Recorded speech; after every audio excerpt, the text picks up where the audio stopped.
बोलना ना साहब, सब उठना बोलना, मस्जिद के अल्लाह के घर के वास्ते नहीं लड़ेंगे, नहीं हम बाबरी मस्जिद के वास्ते बयाना देते हैं। हम क़यादत मजबूत रहना, नुमाइंदगी करने वाले की नीयत साफ रहना, काम करने वाले की भी नीयत साफ रहना। यहाँ क्या हो रहा, चोर को चुराओ, कुत्ते को भोको, मालिक को इशारो। अब रेवंत रेड्डी साहब 2 चेयरमैनों को भिजा के काम चालू करा दिए। अब रेवंत रेड्डी साहब खुद पुलिस को बोल रहे हैं काम रुका दो, क्योंकि हिंदुओं की आस्था का मसला है, काम रुका दो। अगर ऐसा बोलेंगे तो फिर देखते देखते जुम्मा 8 दिन 5 साल में फिर आपको भी हो जाता काम।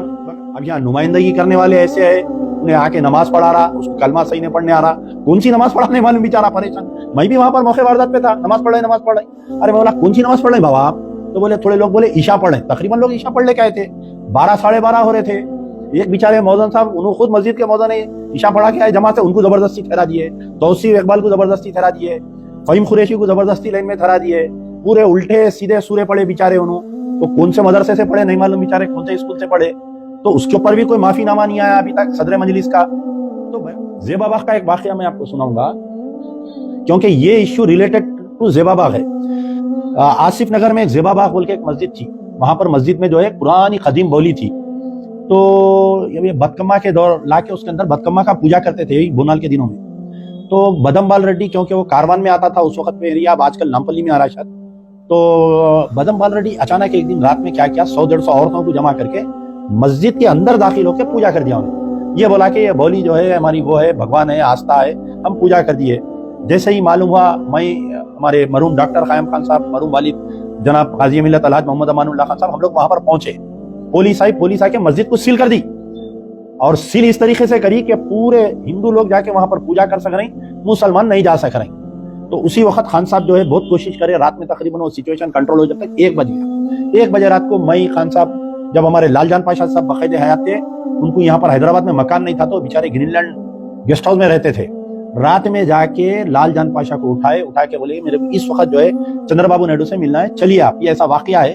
अगर फजर की नमाज नहीं हुई तो फिर ये बात समझो कि दूसरी एक और एक बाबरी मस्जिद बन जा रही आंध्र प्रदेश में, और बाबू के लिए एक सरका दर्द हो जा रहा। फिर हम लोग घर पहुंचे चंद्रबाबू नायडू के, तकरीबन 3:30-4 बज रहे थे, सारी सिक्योरिटी परेशान हो रही। बाबू को जाके नींद में से उठाने के लिए डर रहे लोग, सब जाने बोल रहे 10 मिनट में उठते, 15 मिनट में उठते, 1 घंटा हो गया। आखिरी में खान साहब को बर्दाश्त नहीं हुआ, जाके नींद में से खटका मारते चंद्रबाबू नायडू के बेडरूम तक चले गए।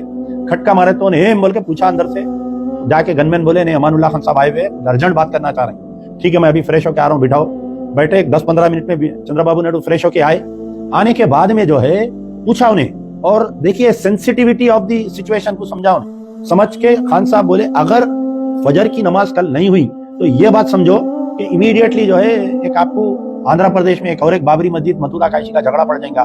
ठीक है, आप मुझे थोड़ा वक्त दीजिए। इमीडिएट उसके घर में बल्दिया commissioner, Hyderabad collector, police commissioner, DGP, IG intelligence पूरों को बुला के बोला टेक ऑल प्रिकॉशनरी मेजर्स, नमाज नहीं रुकना चाहिए, सबको मार के हका लो, कोने बदमबाल रेड्डी को अरेस्ट करो बोला।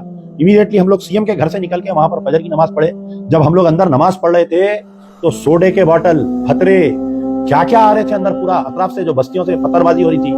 पुलिस कंट्रोल करी, मारी, सबको मार के हकल डाली। सेम घोटाला बेगमपेट ईदगाह का वाकया, लैंड ग्राब पर कब्जा कर लिए थे, असेंबली में आवाज उठाए, दिन में 10:30-11 बजे खान साहब हंगामा करे, रात में शाम में 3 बजे इमीडिएट हुई, चीफ मिनिस्टर के बाजू चेंबर में असेंबली में मीटिंग लिए, पूरों को बुलाया, कंसर्न ऑफिसर, पुलिस कमिश्नर, उनको डीजी, आईजी इंटेलिजेंस, सबको बुला के बोला मैं 5 बजे वहां पर आना चाह रहा हूँ, घोटाला बेगमपेट की ईदगाह पे 5 बजे मैं आ रहा हूँ। अगर वफ ऑफिसर्स बोले साहब वफ एक्ट में नहीं है, अपनी जमीन कब्जा हुई तो हम नहीं कर सकते। देवेंद्र गौड़ रेवेन्यू मिनिस्टर था उस वक्त पे, तो उन्हें नहीं चाह रहा था कि वो जमीन वापिस लेना बोल के, तो कोई एक ऑफिसर बोला कि रेवेन्यू एक्ट में है, अपन वक्फ बोर्ड की भी जमीन वापिस ले सकते हैं। रेवेन्यू एक्ट यूज करते हुए इमीडिएट वो कब्जा वापिस लिए, पूरे this land belongs to Waqf board बोल के पूरे बोर्डा लगाए। तो नुमाइंदगी ऐसी होना और करने वाले की नीयत साफ रहना। जमात इस्लामी वाले 60 इधर, 50% इधर, 50% इधर तायद करे, आप लोग खामोश बैठे हुए हैं। 2 दिन से इश्यू चल रहा, आप लोगों का कोई बयान नहीं है, कोई एक दौरा नहीं है तंजीम का। कई और है इसके अंदर जो कांग्रेस की तायद करे।